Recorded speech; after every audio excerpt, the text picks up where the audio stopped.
You're listening to the ESO Network, your station for all things geek.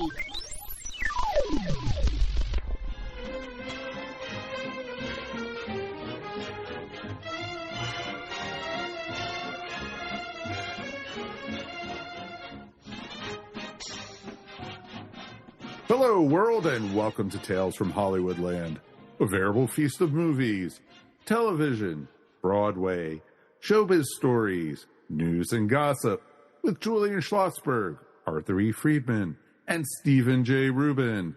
Today, we are talking silent films, Lee Tsiantis. And now, here's Julian, Arthur, and Steve. Hi, this is Steve. I always seem to start out the conversation because I kind of like going first.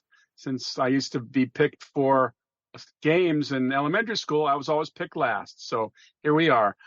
Lee, welcome to the show. I actually have a question to start off the festivities.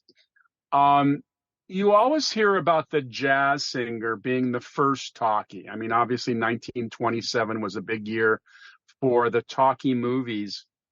And yet you never hear what the first silent movie was. And I'm just wondering, in your research, whether you can go all the way back and tell us, like, who was the first to roll camera? I kind of feel like I've heard this as Thomas Edison. Is that true? Even before Thomas Edison, there were the Lumiere brothers in France. It's amazing. During the mid 1890s, there seemed to be a kind of confluence of everybody working on film at the same time. I don't know exactly who developed celluloid, but apparently it was decided that Edison in 1894 decided that 35 millimeters should be the width of a cellulose nitrate a base on which to record images. So it's really hard to say. And I've learned, I'm not a historian, I'm just an enthusiast, but it's very difficult to say anything happened first, because if you do, then someone will come up and say, no, there's something before that happened before that. Well, we can talk about the first that we kind of know in America that's the most popular was probably the Great Train Robbery in 1903. That Edison actually was behind, and a first Western star, Bronco Billy Anderson. Correct. But Lee, as far as you're concerned, I've heard about something called the Dawson Find. What is the Dawson Find? I'm not fully, but this happened in Alaska.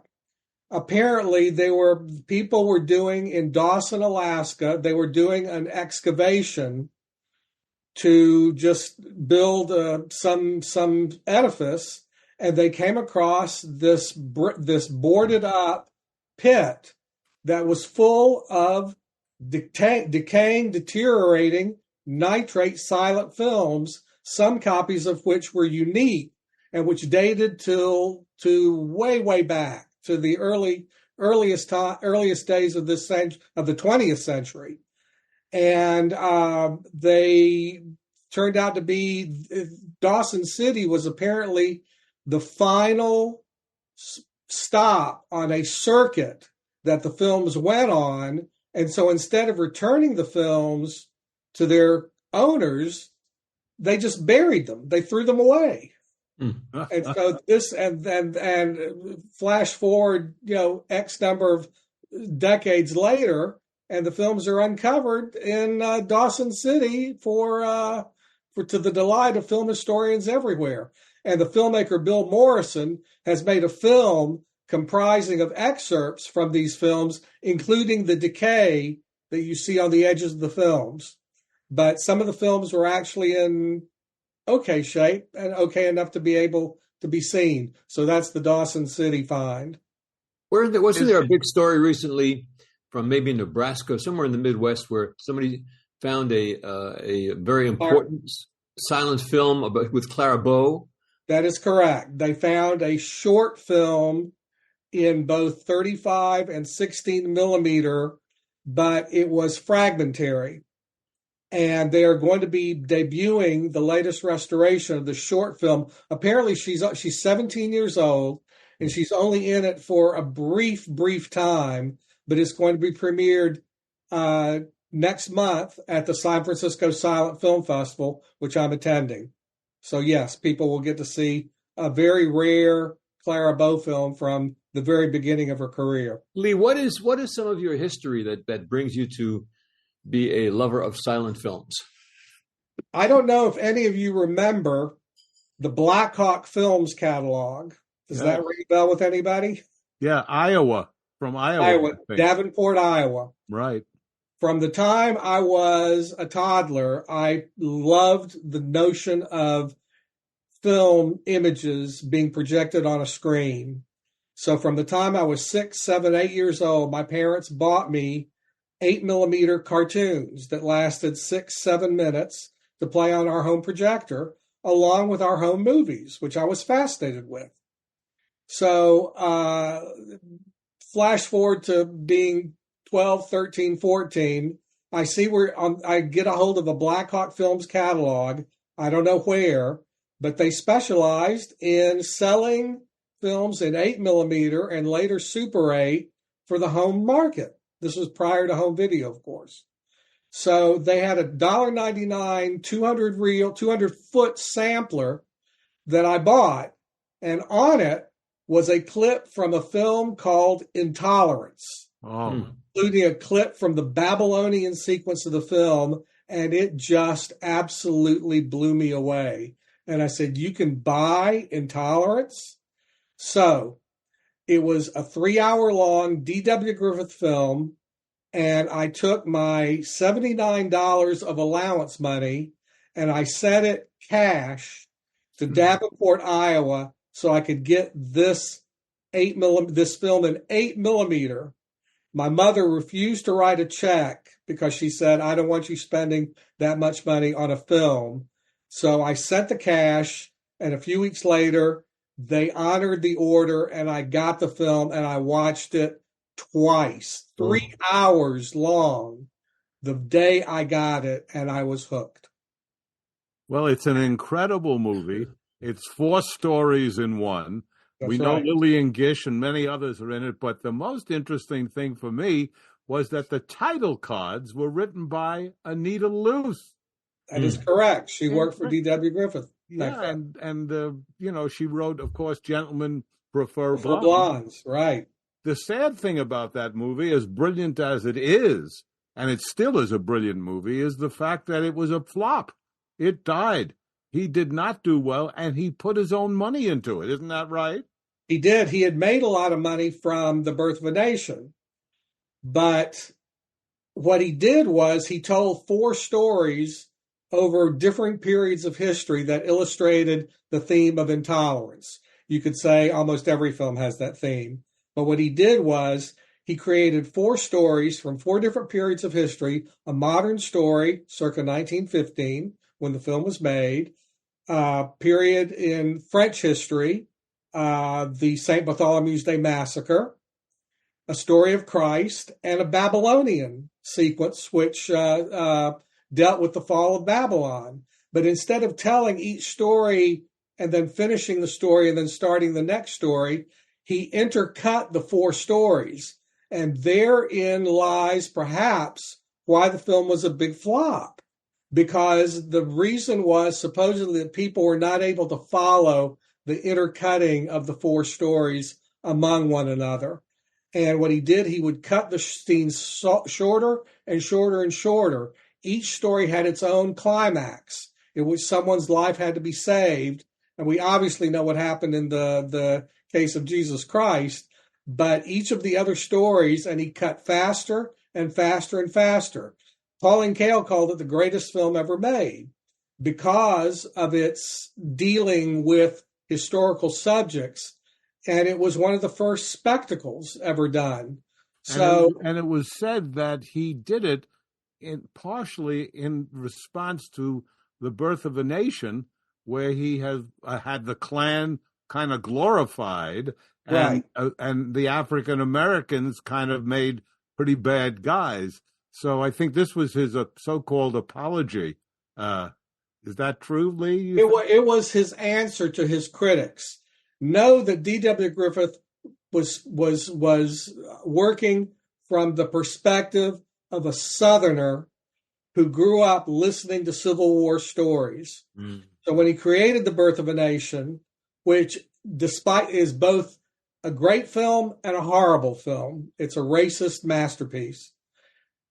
He came from that perspective, and he became very defensive over what he perceived as unjust attacks on him. So Intolerance was kind of his answer to his critics, but it did not connect with the public. Did it ever, Lee, to be clear, did it ever find success? Only through film history and film historians, even though nowadays D.W. Griffith is not really a name that people talk about. Mm-hmm. Film historians 70 and under still know who he is, but the newest generation, he's a forgotten figure. Yeah. And although Intolerance was dubbed in 1968 by Pauline Kael as the greatest film ever made, this, she said in the New Yorker, in response to its annual showing at the Museum of Modern Art, you'll find virtually no one who will agree with her. Well, the one thing I was lucky enough to do was to watch Way Down East, a film he made in 1920. And at that screening was Lillian Gish, who was in the film. Wow. And she said that she decided, not he, to put her hand in the water and her hair in the water. Huh. And from that frozen water, which was shot in Vermont in the wintertime, where they're jumping from ice floe to ice floe, her hand never healed again. It was frostbitten and never got together. It was a pleasure to meet her. What a lady she was. And that film, that audience, we went crazy for that movie. And interestingly enough, it was a film that made money. That was one of his, besides... That was his biggest moneymaker. Even bigger than Birth of a Nation? Next to Birth of a Nation. Oh, yeah, yeah. They really could, that was 1920. Birth of a Nation came out in 1915 when it was hard to kind of track. There was a thing called states' rights, and people bought the film outright and pocketed all the profits. So it's really kind of difficult to know exactly how much money The Birth of a Nation made, but they estimate on the basis of people that went to see it, that more people saw it than any other Griffith film. Next to that, the one by 1920, when Griffith was making movies for United Artists, they were able to have more of a handle on money, and that was his, next to Birth of a Nation, probably biggest, highest grossing film. Do you know what Birth of a Nation cost? I do not know, but it was in the low six figures. This is when movies did not cost very much. Well, we should also talk in terms of, Lee, the incredible amount of great film directors who came out of the silent period. Absolutely. It's a staggering thing. And we can start with one of our favorites, in Alfred Hitchcock, and The Lodger. That was really quite, I think Hitchcock called it his favorite of all the silent movies he made. Is that right? It is, and it was the movie that literally put him on the map. It's literally the movie that started the Hitchcock legend and the Hitchcock trope.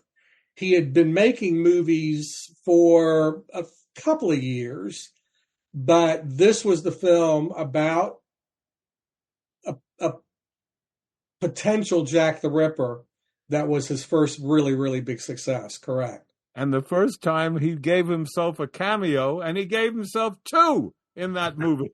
That's right. That's right. Here's an interesting quote from this book, Hollywood, The Oral History. Great looking book. My wife found it in the library, God bless her. King Vidor, who was a very significant player in silent films, says briefly, "So this was the magic of silent film, stars and stories and stunts. And I don't know whether someone else talked about what happened when sound arrived, but I know that most of my friends and other directors were just horrified with the idea of being able to use words, not musical accompaniment, Not sound effects, but words. It was just a terrible idea, and I'm sure that anyone at the time felt that we were being ruined by words, and it was true for a while. But why? It was just like saying to Marcel Marceau, we've had enough of your pantomime. You've got to start speaking tomorrow. You could imagine the feeling of Marcel Marceau if they told him that, and that's the way we felt about sound. That's true. Hard to imagine. Hard to imagine. And in fact, in preparing for this talk with you gentlemen, I literally found out that people thought that maybe the talkies were a phase, that eventually they would flop and people would go back to the silent film that they were used to. It's true. And one of my favorite quotes of all in show business is Harry Warner, one of the Warner brothers, who said, "Who the hell wants to hear actors talk?" And here's a one-liner from Charlie Chaplin, who said, just when we were getting it right, it was over regarding silent films. Oh. That's right. Literally, if you watch films from 1927, 1928, the best of them, they seem to have a kind of perfection because they knew exactly how to photograph people, what people thought, not only what they said through intertitles, but how they felt. And you had great actors who knew how to convey with their face what was the intent of the film. It was a remarkable achievement. And then just when they seemed to have mastered it, in comes the talkies. In comes Jolson. Lee, you talked about that when you were a kid. When you were a kid, what city were you in? I'm a Southern boy. I grew up in Columbia, South Carolina, the same city as Stanley Donen. Yeah. Wow. But he escaped from the South. I stayed. I just came back from Columbia, South Carolina. I signed my books there. You're kidding. Did you go to Barnes and Noble? No, I went to a local bookshop, and I'm going to forget the name of it, but I have a book called The Cat Who Lived with Anne Frank. It's a children's book, and the Anne Frank Center is on the campus of the University of South Carolina. So they hosted me, and then I went to do some signings, and I also met with middle schoolers and elementary schools. But I was in your hometown, Columbia, South Carolina. That's great, and I think that's terrific. Hey guys, a question. Yes. Is Columbia, South Carolina, by any chance the town that Nancy Mace comes from? Just kidding. Kidding. Well, let's get back to our subject, which is the cat. What important to talk about, it seems to me, is that when you mention Chaplin, he comes out years later, in 1931, 4 years later, and still has the temerity and the guts to put out City Lights, and it's a silent film. Incredible that he did that. It was he was fighting gamble. Everything. How did it do, Julian? It did well. It did well, huh? Yeah, wow. Yeah. He was very important, and at that time, I mean, my God, we all know the films he made, and years later, Lee, probably 36 or so, he makes Modern Times, which is almost a silent film, right? Almost a silent film. The only full-fledged sound film that he didn't come out until 1940 with The Great Dictator. Yeah, it's right. It's truly true. But that was an incredible group of great comic people that we kind of still watch, between Chaplin, the incredible Buster Keaton, and the Harold Lloyd, Harry Langdon, Laurel and Hardy, Mack Sennett, and the Bathing Beauties. I mean, Charlie Chase. There were so many. It was an incredible learning period, and that was a great quote author about the fact that they finally learned it and they had to give it up. Julian, and years later in the 70s, I believe it was the 70s, Mel Brooks decides to do a silent movie. Right. And the only reason he got it made was because of Young Frankenstein and, Blazing Saddles. Blazing Saddles. That's right. And it succeeded, by the way. And how about The Artist? The Artist comes out, a silent movie, and wins the Academy Award. What did you guys, Lee, what did you think of The Artist? I liked it, and what I liked most about it was the fact that it drew attention to the silent period. It kind of reclaimed it for a new generation that may not have been aware of it. We had a theater in Fort Lauderdale at the time, an art theater. We played it sold out. It was a big, big hit. But I sat with the audience, and they loved this movie, as I did. It was beautiful to watch. And it was black and white, too. That begs the question, how difficult is it to get new generations interested in silent films? I mean, the 1950s is ancient history to these people. That you go back to the teens. What are some of the challenges that we face today, Lee, in terms of getting people excited about silence? It's huge, and I think it's more of an individual thing, like it was with me. That being said, I go twice a year to the San Francisco Silent Film Festival, which, has wonderful crowds. Over a week period, they show like 20 different programs. And then in October, I travel to the Pordenone Silent Film Festival in Italy, which takes place again over a week and shows the most remarkable restorations that are current from the archives around the world. And it draws people from everywhere, from the four corners of the globe. It's amazing. So there's still an interest there, but I agree with you, Steve, that it's a challenge to get people in the era of TikTok and instant media to literally have the patience to watch people do the unnatural thing of emoting without using their voices. I mean, one of the other problems that's unbelievable is that they don't want to see a black and white talkie movie. They don't even want to see a black and white film. And we all know from King Kong, it happened one night, it goes on and on. Some of the greatest movies are made, Grapes of Wrath in black and white. So listen, the idea, go ahead. People don't know who Humphrey Bogart is, much less Lillian Gish. Well, especially in the U.S., young people are not interested in history, and it extends to film history. Now, I have to confess that I am not a knowledgeable person about silence, but I'm a big science fiction fan, and I finally sat down last year and I watched Metropolis. Whoa! And I was blown away by the production values of this film. It's an incredible film. And I'm forgetting the name of the filmmaker.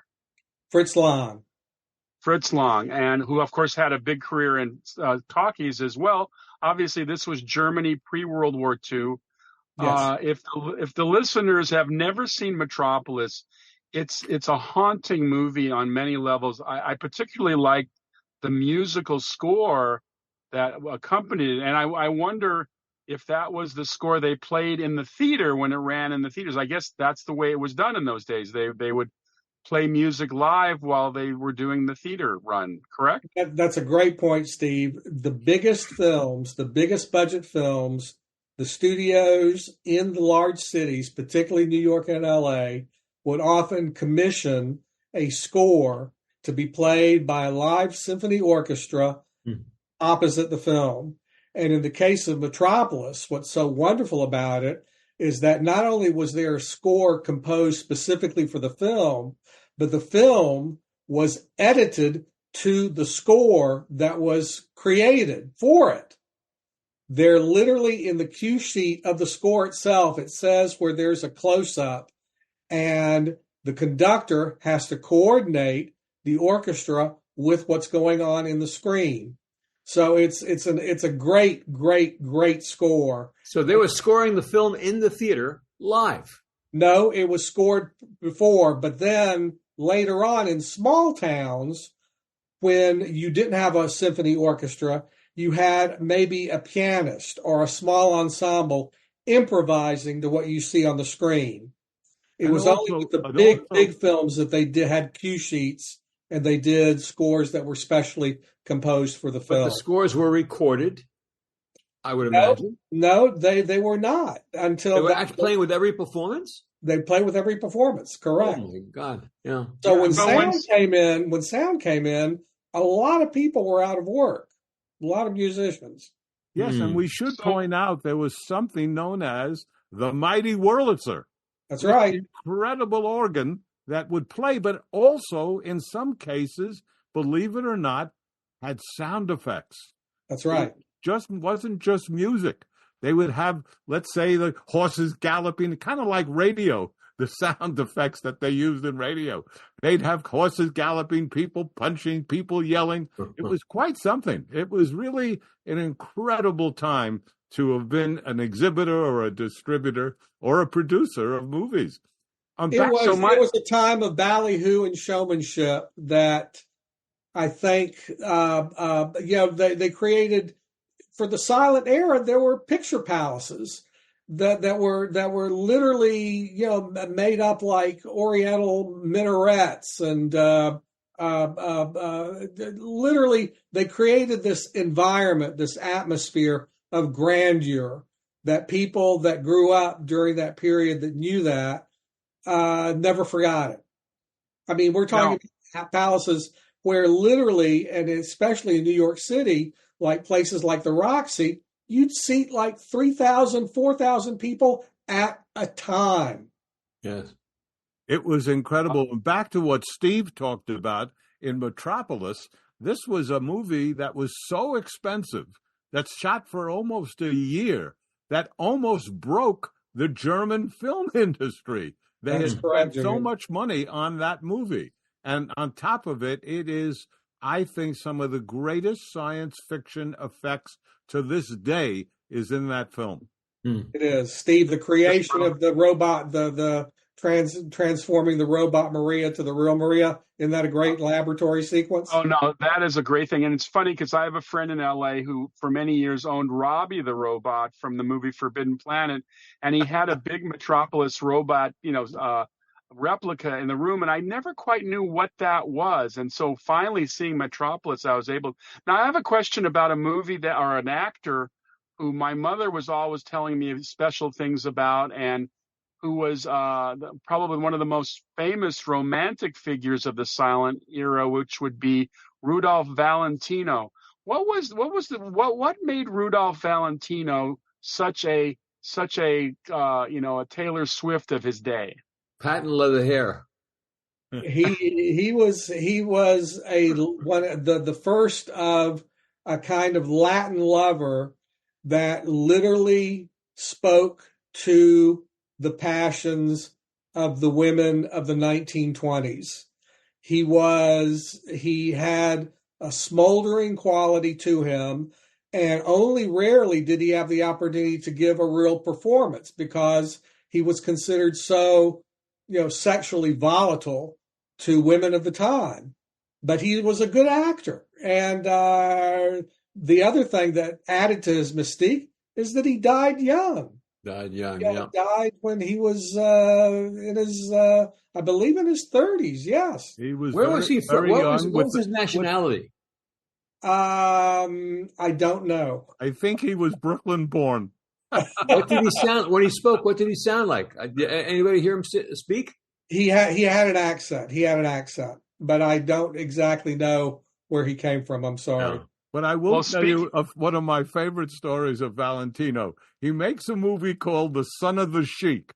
And here are the credits. He takes Agnes Ayres, this actress, and he kidnaps her and takes her to a tent in the desert. And she says that the card comes up and says, "Why have you brought me here?" And Rudy's answer is, "Are you not woman enough to know?" Women went crazy. Oh my God. That begs the question about the sexuality of the period. We know later, with all of the codes, the Hays Code and the Breen Office and all of the censorship during the silent era. Was there serious censorship, or were the filmmakers rather chaste when it came to presenting sexuality? Well, literally they counted on the personalities of the performers. They never got, seemed to be a kind of explicitness, but there was never a code that guided what went on the screen until sound came in. And the particularly Warner Brothers in particular was interested in the kind of more transgressive aspects of human existence. But I wouldn't say that there was much of that in the silent period. But it was pre-code, and there was a lot of stuff that was women not wearing bras. Pre-code art was really they kind of label that from 1929 to 1934. So they literally code it to the talkies and not the silent period. I do want to say that as a kid growing up in the Bronx, like Julian, but I'll never forget, we went to a friend's house. I was about 10 years old, and he showed us in the top drawer of his father's bureau, there were these little silent porno films. Yep. And guys, they were porno and they were silent. But for 10-year-old kids, we didn't know what the hell to do with ourselves. What is this? What's happening here? But they were silent. They were silent. Didn't have pornography knows no bounds. No bounds. No medium. Nothing is off limits when it comes to human beings' impulse. Lee, there's a thought in the motion picture business that in truth, the biggest grossing film of all time was not Gone with the Wind, was not Godfather, what have you. It was Deep Throat, right, which was being sold to theaters for 25%. But you have to pay on Thursday in cash. That was the whole crazy deal. One there a little bit of a kind of not entirely legitimate concern collecting the money. Well, they paid. That was part of the deal. You have to pay on Thursday. Somebody's going to show up named Irving. He's going to show up, and you'll give him the money, and that will be that. But don't not give him.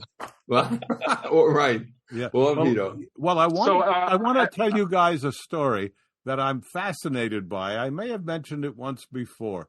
I'm watching The Hunchback of Notre Dame. Lon Chaney, who, of course, was the man of 1,000 faces, the son of 2 deaf parents. In fact, that's one of the reasons he became the man of 1,000 faces. He was often putting different faces on for his parents and acting out as a child. But I watched The Hunchback of Notre Dame, and there is a scene where the hunchback is being flogged. He's got his arms in a thing, and they're hitting him, and the camera cuts to men and women watching and kissing. So a little S&M in The Hunchback of Notre Dame. Right. And you know what Red Button said about The Hunchback of Notre Dame as to what he said to his tailor? He said, forget the slacks, work on the blazer. That's what he said. Lee, have you sustained yourself?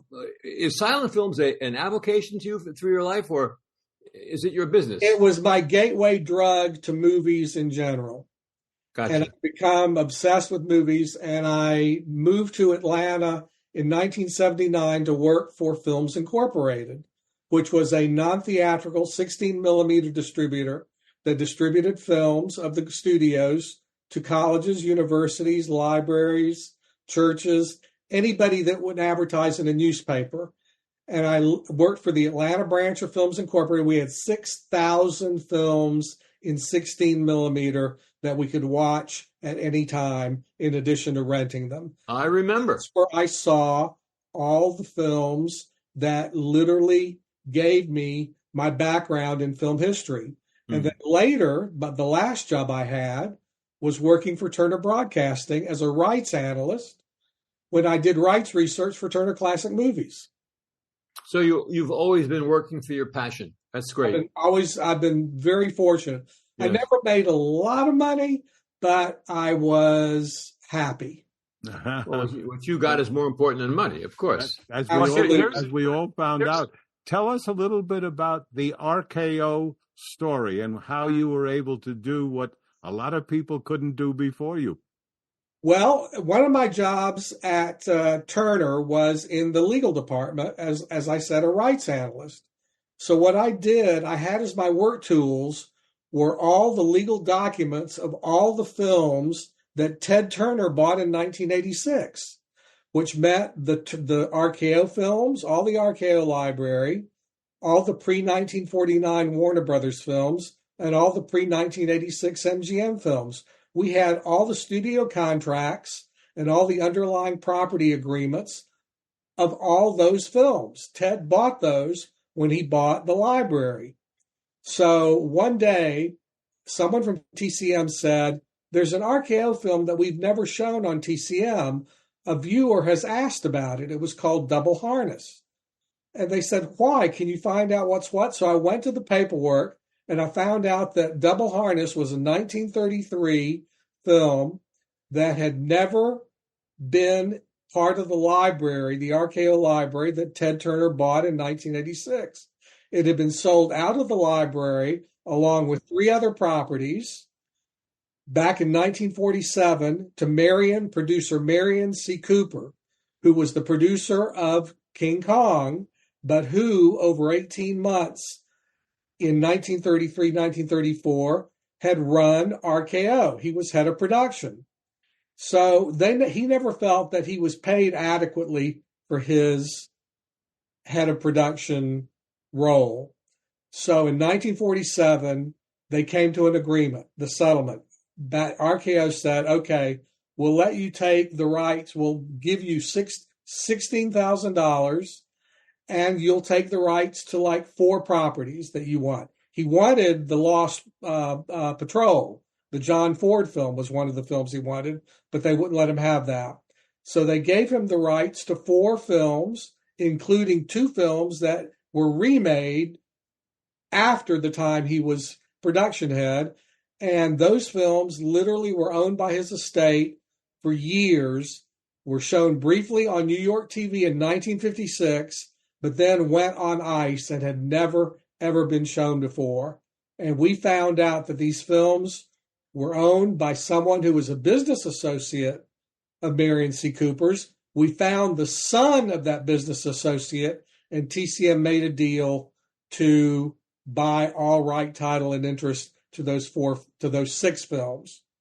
That was incredible because no one knew where those films were. You were able to kind of dig and finally find where they were. It was quite a job, and it was written up by a lot of people too.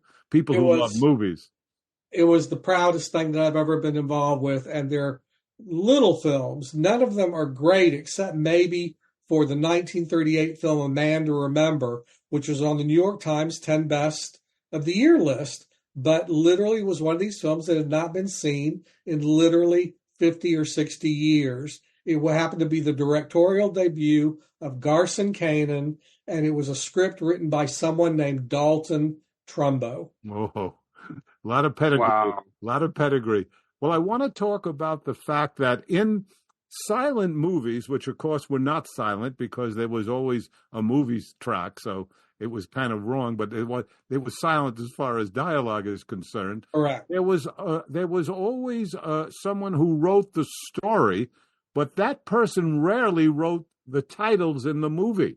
That was a totally different person, a different art. In fact, it reminds me of when you're on a newspaper and you're a feature writer and you write a story, you don't write the headline. There's a headline writer on a newspaper. But that was interesting that happened in silent film. Lee, was there ever any examples of people doing both?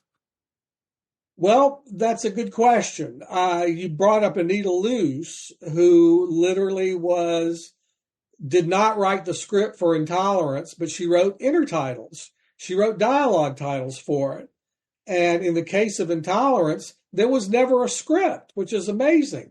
Mm. During the early period, they literally kind of made it up as they went along. Mm. And it wasn't until the 1920s, and then in particular with Fox Film Corporation, they had 2 people that were title writers. They had not worked on the scenario to the film, but literally they were brought in to provide the dialogue titles for the film. And they got credits, but as titles by Catherine Hilliker and H.H. Caldwell, that never got a credit for writing the script. Yes, that happened. Yes. How did they finance? How did they greenlight a movie without a script? Well, they wrote a scenario. They called it a scenario. The pitch, yeah.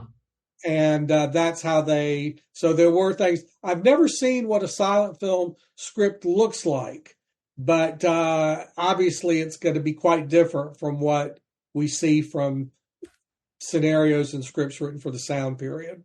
What I was interested in was the fact that at the beginning there was no name of the actor or actress in the movies. It was the girl, it was the guy, it was the villain.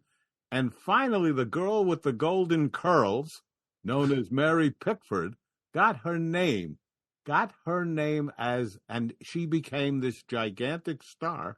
That's so correct. big that she was able to get a percentage of the profits of her movie, which, of course, had the rest of the boys in the business turning over. Julian, can you imagine how much business these things were doing in 1915? Charlie Chaplin, Mary Pickford getting $10,000 a week, which today would be equivalent to, I don't know, $300,000, $400,000 a week or something like that. It was incredible, Arthur, and it's true. Lee, what else happened with this star system at that point? Were the moguls fighting it as best they could? No, actually, it was one other way to market the film. And it's so funny, back when D.W. Griffith started directing movies, and he would direct little one-reel films, which were the things that were mostly in vogue during the first decade of the 20th century. And he directed about 400 one-reel, that's 8 to 12-minute films, with a stock company that worked for the film company. And one of the people in that stock company was Mary Pickford, who was not known as Mary Pickford back then. She wasn't known as anything because they did not literally tell anybody what the names of the stars were. But because the films became more and more popular, people wanted to know, who are these people who are starring in the films? And finally, Biograph, the company that Griffith worked for, had to put out a full-page ad in the trades mentioning the names of the people that were in their films. And therefore, there began the notion of people. And Mary Pickford became literally, because of her appearance in the Biograph films, and a woman named Florence Lawrence, who never had much of a career beyond Biograph. But what a name. Florence Lawrence, yep. Yeah. They were stars. They were stars. And people, it's a natural, literal development of the movies as a popular form. Not only were you interested in the plot and the film, but you were interested in the people. And let's face it, that makes sense. Well, they weren't only people. Wasn't one of the biggest stars in silence Rin Tin Tin? That's right. Absolutely. In fact, Rin Tin Tin was the star that made Warner Brothers before the Jazz Singer. Before the Jazz Singer? Before the Jazz Singer. Rin Tin Tin was making movies in 1923, 24, 25, and saved the studio. It's amazing how that can happen. Little Shirley Temple kind of saved Fox. I think Francis the Talking Mule and Abbott and Costello saved Universal. I mean, it was really quite a history. You know, the great quote that Julian and Lee and Steve and Mike, great quote by John Huston, was drunk with Robert Mitchum early in Mitchum's career. And Mitchum was really acting very cocky and conceited. And Huston said to him, always remember something, Bob, that you're a movie star now. Just remember that Rin Tin Tin was a movie star, too. That's right. And that dog was a movie star.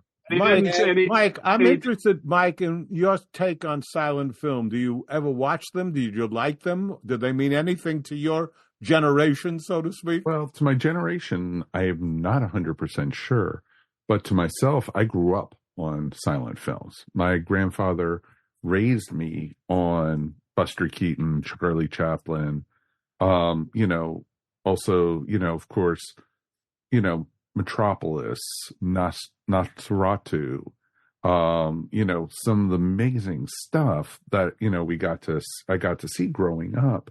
But then, when college, I studied animation and the history of animation. And, starting with Gertie the Dinosaur, which is the first animated film back in, it was a short by Winsor McKay, I think. And it was just amazing. But you had Little Nemo, and then, you also had Betty Boop, and you had all these different characters. And then, of course, beginning with Disney with Mickey Mouse and such. So it's pretty, amazing stuff that you had in the silent era. And, like you guys have mentioned throughout, it's history. It's some of the most amazing work you've ever seen. Heck, I'll put the silent version of Napoleon out there beyond the Ridley Scott one that just came out earlier this last year. Really? Yeah. Oh, it's an amazing movie. It is truly an amazing film. Oh. Yeah. My wife, Barbara, is a film fan and loves to watch TCM silent movies. Loves them. Silent Sunday nights. It's a tradition. And it's funny, Mike, you mentioned silent comedy. That is the gateway drug for many people for silent film as a medium. Chaplin and Keaton. For me, Buster Keaton, I bought The General and I bought Steamboat Bill Jr. when I was a teenager, around the time that I was buying Intolerance. And I would invite friends from high school over to watch it, thinking maybe they might like it like I do. And they went nuts. They would go crazy over Buster Keaton. The women in particular fell in love with Buster Keystone Cops, which is just amazing. And, when I went to New York City the first time, I was looking for the Keystone Cops, and I was a little kid, but it's just awesome. I also think there were some great biblical spectacles, early Cecil B. DeMille, the Ten Commandments, King of Kings, King of Kings, Ben-Hur. Although I don't know if Cecil B. DeMille. That wasn't Cecil B. DeMille. That was a director named Fred Niblo. Yeah. But that was made by him. But DeMille literally inherited the mantle of D.W. Griffith, who started the biblical spectacle thing with Intolerance, the Babylonian sequence in 1915. And as you say, 10 Commandments. Right, 23. And King of Kings, and there was Sign of the Cross also that he did. I'm 14 years old. I'm working on the newspaper in my high school, and I'm sent down to watch and meet Cecil B. DeMille. He's now making the 10 Commandments in the 1950s. And I went up to him and talked to him, and he was as cold as any man I ever met. To a 14-year-old kid. You're kidding. Yeah, but he did sign my program. They gave us a program. All the high school kids had gone, and they gave us a program, and he signed it. And I've spent hours trying to find the damn thing. Oh, wow. Anyhow, Lee, do you have a favorite silent film that is, you mentioned a few, but is there one that you really have a special place in your heart for? There's a movie that King Vidor directed in 1928 called The Crowd. Oh, yes. That he made for MGM. And it's literally one of the greatest films ever made, not just silent film, but film.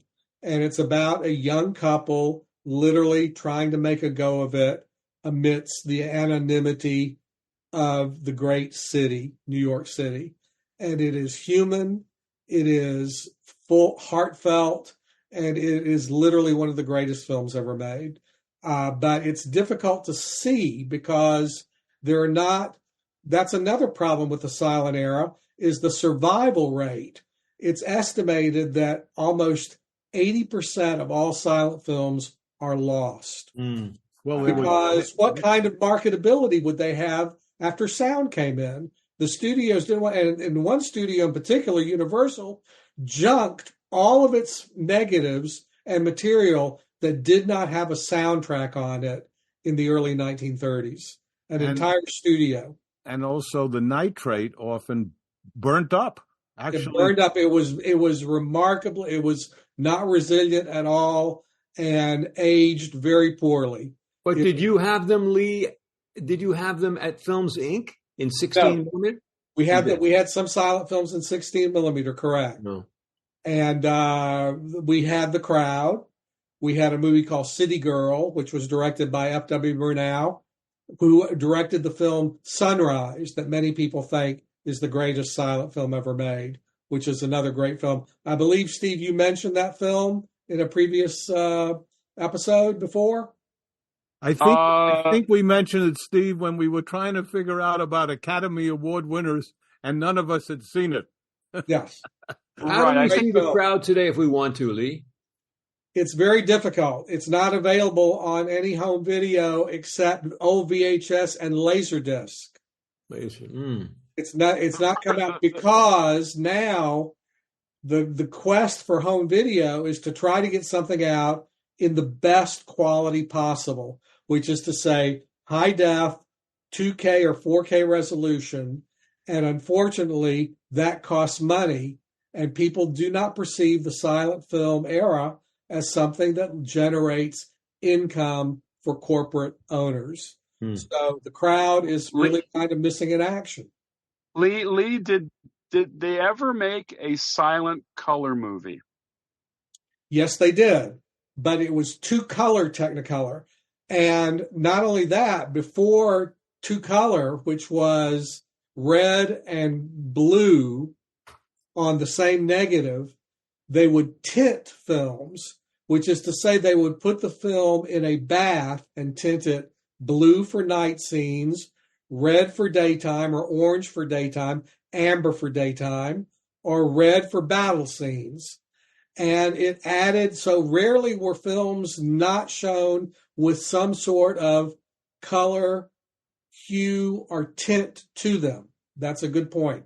Yeah, and also we should say that the Mills' original 10 Commandments, which ran about 2.5 hours, had almost 50 minutes in color, to Technicolor, as you said, almost 50 minutes in color with Moses and the stone tablet, and it's incredible that it was colorized. Also, I think it was it Dr. Jekyll and Mr. Hyde that was sepia?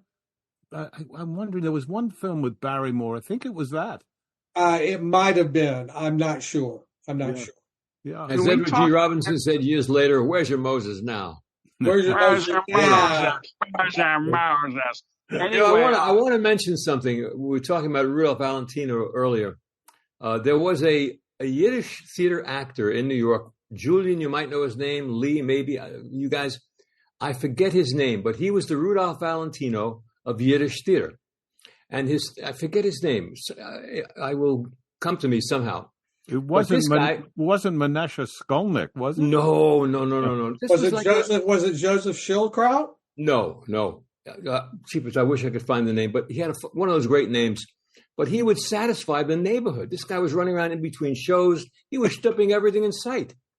And word would get around, and he was Rudolph Valentino to this Yiddish audience in New York City, downtown, of course. I don't know his name.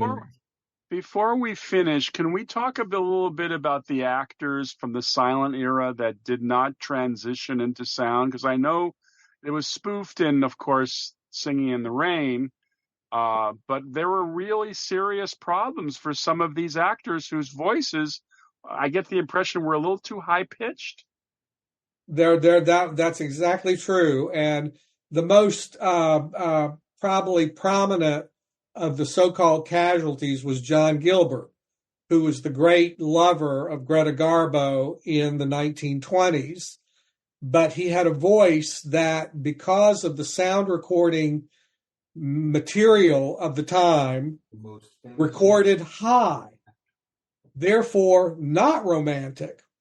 So he is considered, but when you watch his films now, they don't seem quite, when you listen to his voice, it's not quite so bad, but there were stars that did not transition well, particularly women, especially people like Alina Lamont type, that had a very severe urban accent that did not translate well. I cannot tell you any names right off the bat, but it was a thing. It was definitely a thing that voices did not translate to sound, and their careers were essentially ended. Well, Sure. There are so many films that we didn't get a chance to speak of that were just incredible. We never spoke of Erich von Stroheim and his ability to make incredible movies, but he was kind of a bit of a dictator. He was an autocrat. He was an autocrat and wanted movies made only his way and at lengths that were not economically feasible. Who wants to watch a theater, sit in a theater for 6 hours to watch something called Greed? Yes. Greed. I have to tell you that in the book Hollywood and Oral History, there's a Billy Wilder comments on Erich von Stroheim. Would you like to hear it? Please. Of course. Okay. Billy Wilder on von Stroheim. I always liked his pictures, and I liked him. As a very young kid in Berlin, I collected his autographs. Once that he had sent back, one that he had sent back for my requests, I decided to do that picture 5 graves in Cairo, and we cast him as Rommel. He's not an actor, really, but a tremendous personality. He arrived from Paris, where he lived while we were out at Indio shooting tank scenes in the desert. Great movie, by the way. When I came back to the studio, they told me that Stroheim was in Western costumes, trying on his uniforms as Rommel. I had never met him before in my life, so Western Costumes is just around the corner from Paramount, on Melrose, and I rushed across the street, and there he is. I clicked my heels and said, "My name is Wilder." He says, how are you? In order to be kind to him and make him feel good, I said, who would you ever thought that little Wilder is going to direct Big Stroheim? Would you have ever thought that? And he just sort of nodded to me a little bit. I said, your problem, Eric, is that you were always 10 years ahead of your time. And he looks directly at me and says, 20. That was it. That was Stroheim. And then Greed, of course. That was the beginning of when Hollywood started to be afraid of directors who are let loose. Somebody told me that Stroheim was shooting Greed in San Francisco, and he stopped shooting for 3 days because there wasn't enough horse shit in the streets. They had to collect it from all over, from San Jose or wherever, all over, because that's what he wanted. Plenty of good horse shit. Well, it's a good thing. That's a great anecdote. Especially, you always just hear about I was 20 years ahead of the time. Yes. But the rest of that story is just so great, Arthur. Thank you for sharing that. Yeah, and I'm so glad they had not invented smell-o-vision at that time. Was that Mike Todd, Steve? I'm not sure, but I think it was. It was a very short-lived craze, but et cetera. It was Mike Todd, Mr. Showman, yes. Well, I'll tell you very quickly, the problem with smell-o-vision was that after the film played, you couldn't get it out of the theater. Right. The smell remained.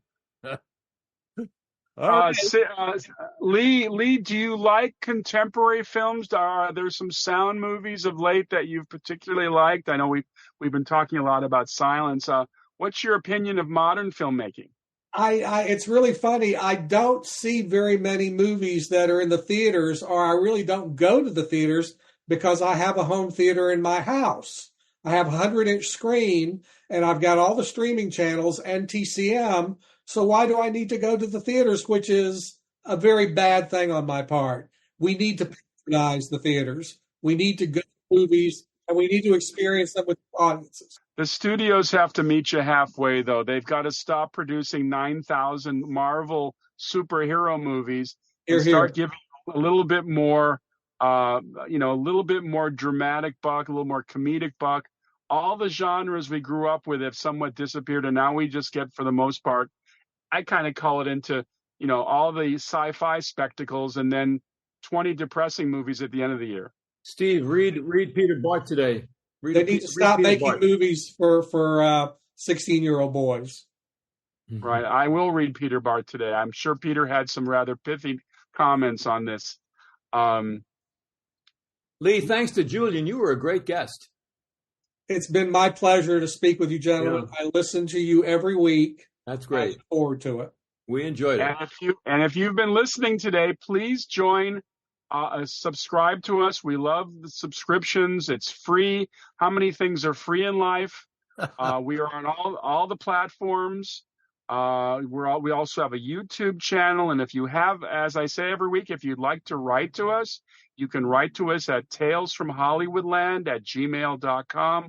We love suggestions for topics, for guests.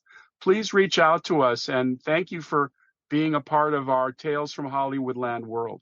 And if I get the name of that Yiddish theater, Rudolph Valentino, I'll email it to you guys. Yes, you better. Women who saw him always said one thing. You got a minute? That's what they said. We know it wasn't Gene Bayless. No.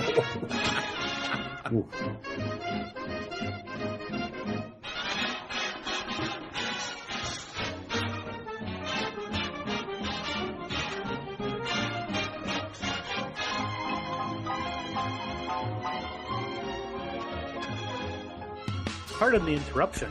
We'll bring you back to your podcast in just a moment. But first, a promo for the Cosmic Pizza Podcast. In the Cosmic Pizza Podcast, your pizza delivery guys, Dan, Sean, and Paul, serve you a slice of life. As we discuss literally anything in the universe. Conspiracy theories? Movies that we've liked. Women in comedy, voice actors, film directors and producers, authors. But what we don't talk about is pizzas. Wednesday, I'm here with you people. It's wild. This has been a broadcast of the ESO Network. Be part of the crew and help support our shows by donating to our ESO Patreon or by shopping at the TeePublic store, which can all be found at www.esonetwork.com. The ESO Network, your station for all things geek.